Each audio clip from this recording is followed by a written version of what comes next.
తెలంగాణలో భవిష్యత్తు బీజేపీదేనన్నారు Telangana BJP chief Kishan Reddy. తెలంగాణలో ఇటీవల వెలువడిన లోక్సభ ఫలితాల్లో బీజేపీ 8 స్థానాల్లో విజయడంకా మోగించిందన్నారు. తెలంగాణలో గతంతో పోలిస్తే బీజేపీకి ఓట్లు, సీట్లు పెరిగాయని కిషన్ రెడ్డి హర్షం వ్యక్తం చేశారు.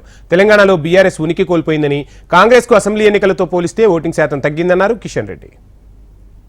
10 సంవత్సరాల పాటు తెలంగాణ సెంటిమెంటుతో అధికారంలోకి వచ్చి పరిపాలించినటువంటి భారత రాష్ట్ర సమితి ఈరోజు తెలంగాణలో ఉనికిని కోల్పోయే పరిస్థితి వచ్చింది. కాంగ్రెస్కి వేసినటువంటి ఓట్లు గత శాసనసభ ఎన్నికల్లో, మరి ఈ ఎన్నికల్లో అనేక స్థానాల్లో భారతీయ జనతా పార్టీకి అసెంబ్లీలలో తీసినట్లయితే బీజేపీకి బలం పెరిగింది. కాంగ్రెస్ను మరొక దిక్కు బీఆర్ఎస్ను కాదని భారతీయ జనతా పార్టీ పట్ల విశ్వాసం చూపడము, భారతీయ జనతా పార్టీని ఆదరించడము, భారతీయ జనతా పార్టీకి అండగా నిలబడము ఈరోజు తెలంగాణలో ప్రారంభమైందని చెప్పి మాట్లాడతాము. ఎన్నికలు భారతీయ జనతా పార్టీ బలపడడానికి తెలంగాణలో ఒక ఆరంభం మాత్రమే.